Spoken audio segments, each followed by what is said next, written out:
Hey guys, welcome back to the Raising Rices podcast. We're here again, bringing you the discussions from our library. Hopefully, they're impactful to your life and the legacy you leave behind. So, we have a fun one to talk about today. One that, if you know us personally, probably won't be a surprise to you. But it is a legitimate conversation that should be happening, especially as technologies are just increasing tenfold. Yeah, I was listening to something just this week, and they were talking about AI. Oh, yeah. And how AI is the next technology that everybody's going to be running to get ahead of and to be the best at, and the next major field of growth. And they were comparing it to social media. Oh, yeah. So here we are on social media all over the place. Everybody is on social media all the time, it seems like. That's where we get our news. That's where we get our theology, sometimes for better or worse. Sure. And AI is that next space where major companies are going to be vying for your attention. And so as we consider that, we consider this topic, which is it better to reduce friction or make friction? Yeah, and it's interesting, like, literally, we are on social media right now. Yeah. Or you're watching us through YouTube or podcasts.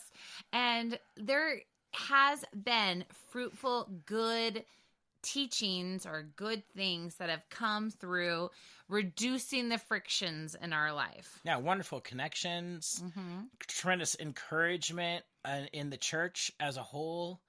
All of a sudden, ideas are shared rapidly. There's good things, but then there's bad things too. You think about the advent of the real, like, celebrity pastor and how impactful it can be when somebody fails very publicly, or the influence that somebody that is teaching maybe a wrong doctrine can have on a tremendous swath of people that they would have never had impact on in a day with more friction of communication. So goods and bads. Yeah, and what we want to do today is we want to talk about kind of like our baseline to decide for our family. Is this reduction of friction, this ease, if you will, profitable for our family, or is it not? And through our conversations on this podcast, we hope to bring up some elements maybe that you have thought about or you haven't thought about. Talk about some of the ramifications, the challenges that come with reducing friction too quickly, or in your family, if you don't have an element of hardship, what can happen? Yeah, I think just even thinking about that conversation, you're really stepping into a pretty bold space, right? Like, how many of us really think through a decision as we make it, or as we just live it? We get in our car, we drive to the store, we do whatever it is in our life. Are we thinking about the ramifications of how much friction do I have in this moment? Is it making it easier for me to sin? Or is it making it easier for me to live a righteous life that glorifies God? And those things can just happen. Or is this something that builds my character? Or is this something that degrades my character or allows a trait that I don't want to be a primary part of my character to take center stage? So you're asking your question, like, what is the cost? Like, what is the cost of using this new technology or this system that you have in place? And there's a lot of conversations right now in the health industry, in the health world, about some of the costs of finding newer, cheaper, faster ways to do things. One example that comes to mind is the microwave. Yeah. You know, we were looking for, as a society, something that we could reheat things in an instant. Now, confession, we don't have a microwave. And it's actually not because we didn't consider having a microwave. Yeah. When we were building our house, we had a spot for a double oven, and it could be either oven or microwave and then oven underneath. And we thought about looking at the microwave and oven. And it was actually like $2,000 more. It was pretty absurd To have a microwave and an oven combo. And we already weren't huge microwave people. It's true. And so we just bit the bullet and went with double oven, no microwave. And we've been living that way for almost 2 years now. There is a cost, though. Oh, yeah. There's no quick reheat on a leftover dish. No. And like when my dad was here for 10 days, he had to rewarm his coffee on the stove. And I'm sure that was So old fashioned. such an inconvenience. But he never said anything about it. I am viewing that and I'm thinking, okay, that is a cost. But then you have to look at it. Everything's like checks and balances, right? Like, so what is the opposing cost or the benefit, if you will, of not having this friction reduced in your life? Yeah, and sometimes that cost is that the technology itself can be harmful, and sometimes it's the benefit of making you think more carefully before you pop something out of the fridge and eat it. Yeah. You know, like, or sometimes you just figure out ways to do that anyway, but there is, it impacts every part of your life. You know, maybe it makes a simple decision like your microwave. Maybe that just prevents you from eating a processed food from the store that's like a quick microwave type of meal and makes you cook more things from scratch. And in that case, you could argue that adding inconvenience to your life is actually healthier. Yeah. I like, I heard this one story that the Amish people, you know, how when you think of like using no technologies, you definitely think of the Amish, sure, right? But someone was saying that the way that they go about deciding if a technology is going to be considered in their community or not, because some Amish communities do have telephones, right, you know, or they can use certain farm equipment that has different technologies built into it. And the way that they go about discovering if this technology specifically is good or right for their community is that they'll ask themselves, is this promoting relationships and peace, or is it hindering it? And it's a great question. Yeah. It's thought-provoking, right? Definitely. It gets you thinking about what are the impacts of this thing that seems convenient in the moment. Yeah, and it's so funny, even just thinking of the microwave, like, we have gotten into, like, such a fast culture and a, like, fast, get it done, get it now.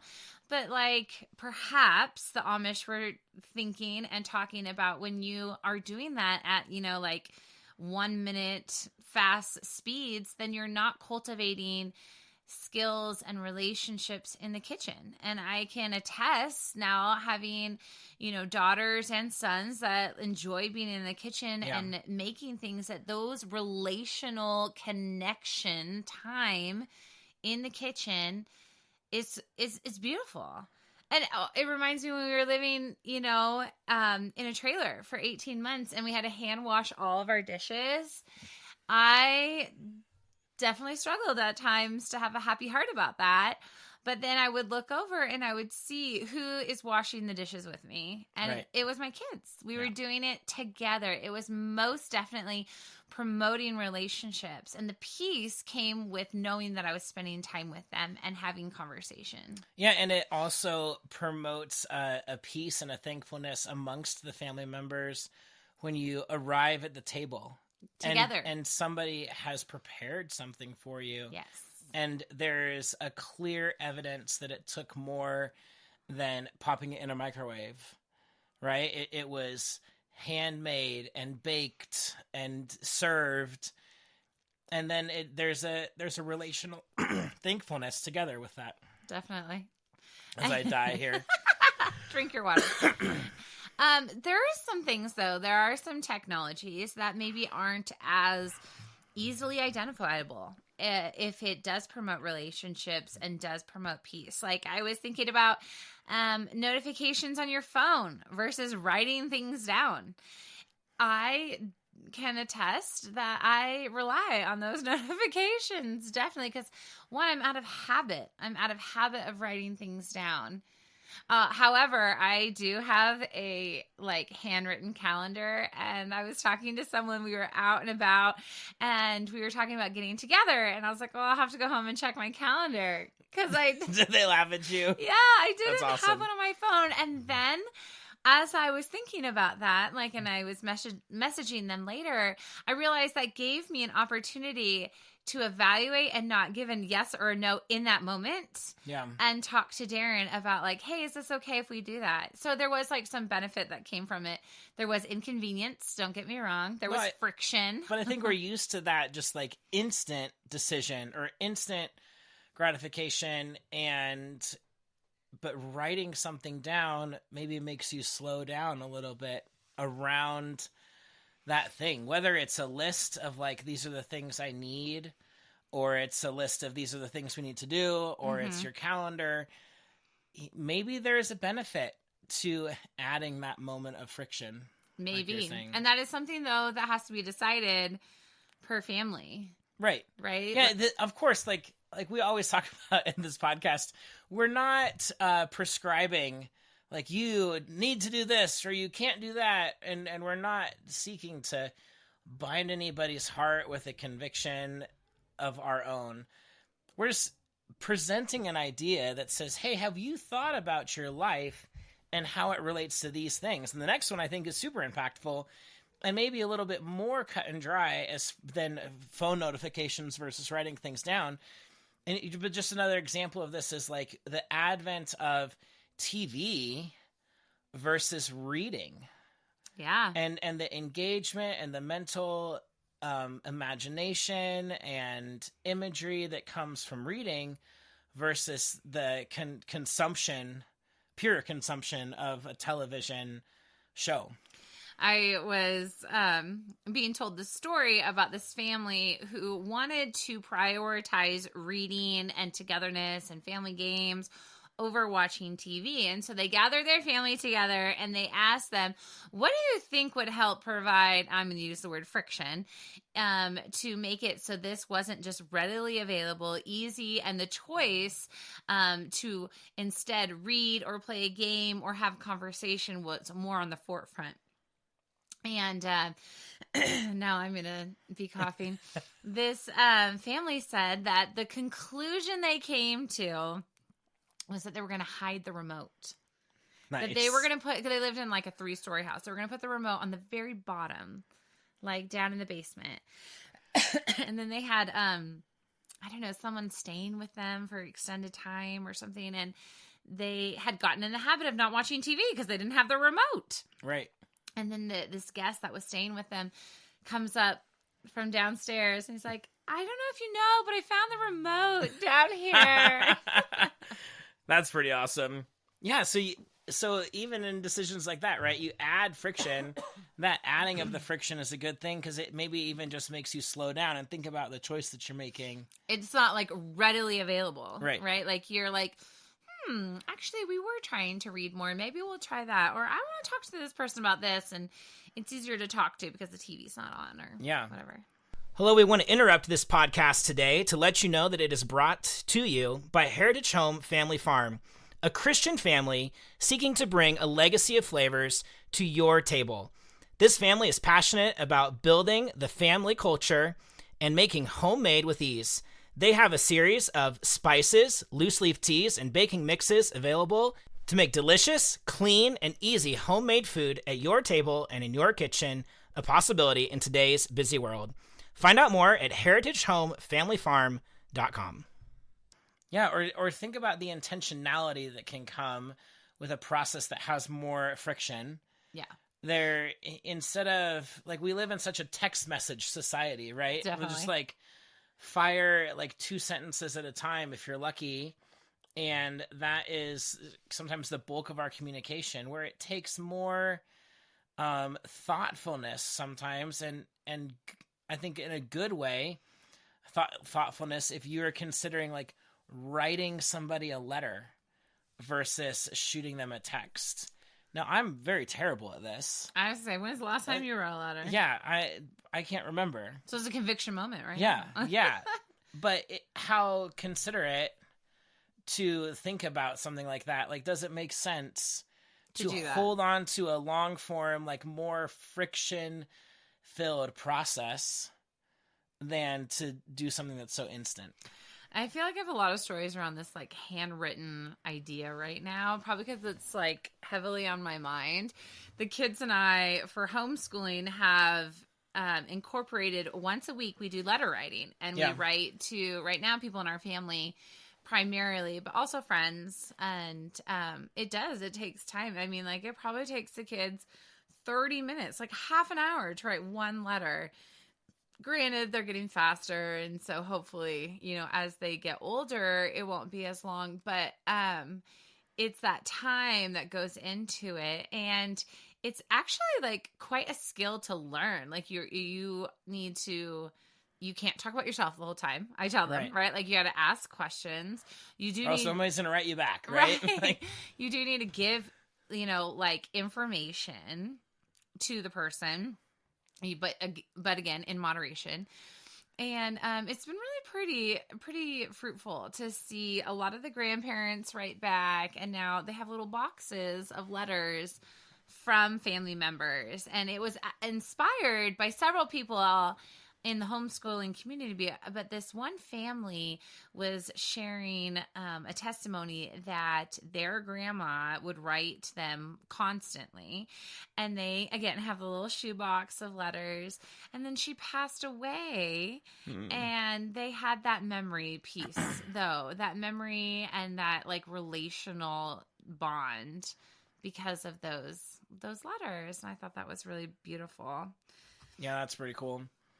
Am I going to write a letter, though, to, like, my doctor? No. Email is so helpful for that. So there is definitely push and shove when it comes to discovering if the friction is worth it. Right. Yeah. When does the friction really make sense? Another one that we're living right now, which is kind of fun, I think, is just a consideration that, do you value something more when you understand the work that goes into it? Yeah. And so we have, like, a proper propane forced air heat in our home, but we really don't use it. And we live where it's pretty cold. And so, but we heat most of our house with a wood burning fireplace. And there is an appreciation of the service to one another that goes into tending the fire, and there's an appreciation of the work that it takes to produce heat. And I think it brings the family together a little bit. I think that there's an element where the warmth. The work is noticed. If you pay a propane bill and, whatever, dad works, and then the money goes out of the account and it pays the propane bill and the house is just magically warm. It's a wonderful thing. It's a benefit of the frictionless culture that we sometimes live in, but I think not always, but then you lose the appreciation of warmth, maybe. And so for us, little things like that, I think are fun. We do the same thing with some of our food that we eat. Yeah, but coming quickly back to, like, the wood and the fireplace, it's also a skill. Right. Like, it's a skill to start a fire, to continue that fire going. And our sons primarily take that job on when dad's not available, or they'll ask to do it with you, for sure. And then also with the warmth, it's like a congregational gathering point is around the fire. Yeah, and so instead of the whole house being equally warm, the warmth radiates from a center hub. Yeah. And so it in the chilly morning and in the evening, it draws the family together to that place. It's kind of fun. Definitely. But you were also alluding to farm life. Yeah, just like when you raise a chicken and then collect the eggs from it, and then you eat those eggs, you realize, like, the work that goes into it, the care that goes into watching over an animal that then produces something for you. Similar to a garden. Right. I think, too, it's sad, though, that there is times where children, especially, and even adults for that matter, don't recognize the work that goes into the food that you're buying at the store. Right.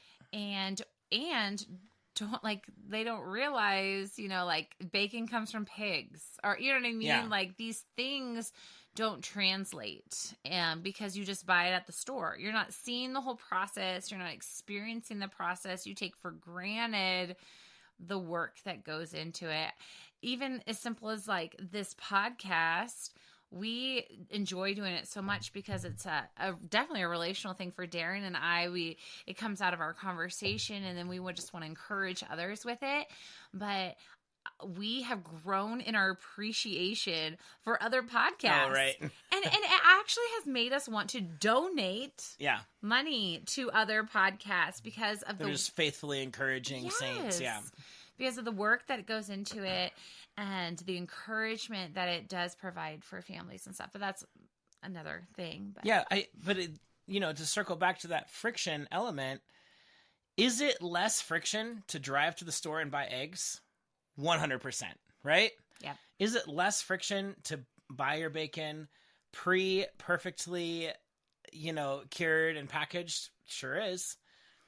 But do you lose the appreciation for what you're consuming? I think you do. Definitely. And the skill. You most definitely, even if you have appreciation, even if you grew up on a farm and now you're buying eggs because you're like, I'm done with that. You understand the skill and the workers are reduced when we don't have some of that friction in our lives. Yeah. So positive outcomes, though, of friction. I think a couple of different categories that we can really consider these things kind of falling into, I think. And you jump in here if there's more that are on your minds. But I think that it does, when there's more friction, it builds the work ethic and it builds the family dynamic as a team together. Definitely. Because all of a sudden, instead of living this frictionless life where... Solo. Solo, self-centered, frictionless pathway, you're dealing with friction and overcoming it together. Yeah. And then the reward is great from that. Right. And I think that's the second element, right? Is that you value the reward in a different way when you know that you worked hard and you contributed to produce it. Mm-hmm. Like both as the parents and the leaders in the family, but also the children. Mm-hmm. I think they really, really, they really value having contributed to that. And I think, it's so easy for us to equate it to like raising chickens and pigs and stuff. 'Cause that's what we're doing. But I think that it can be in tons more areas of that. I think of like when Madeline works hard to sew a blanket. Yes. Could you go, like you were just commenting on this the other day, could you go buy a dress for cheaper? 100%. Yep. Go to Walmart, buy a dress. It will be cheaper than buying the fabric and spending the time to sew a dress. Yeah. But there's something like invested and craftsman about having made the thing. And ultimately, I was listening to a gal who is a seamstress talk to me, went way over my head. So she has definitely counted the cost of this. And I am just now having my eyes open to it. But when we choose to buy affordable, quote unquote, or made overseas or cheap clothing, we are reducing not only the skill and the value, like Darren's saying, but we are causing a domino effect for the fashion industry and for the jobs here in America, and for, there could be consequences like child labor in other areas. I mean, like she was going deep, and I was like, wow, all over buying something cheap. Right. Like cheap because I can't afford, a designer brand, but even designer brands are the same thing. But yeah, or the American made kind of brands of clothing. I think that, I can't account it to a year. I probably could do more research to figure that out. But I think that as we started wanting more ease of life, as we wanted less friction, we made compromises without counting the cost long term. Sure. And here's an example just right now in our life with AI. We talked about that. In the beginning, when the, Chat GPT was coming out and all these things, and people were like, hey, you can just go into Chat GPT and just say, write me a book about gardening.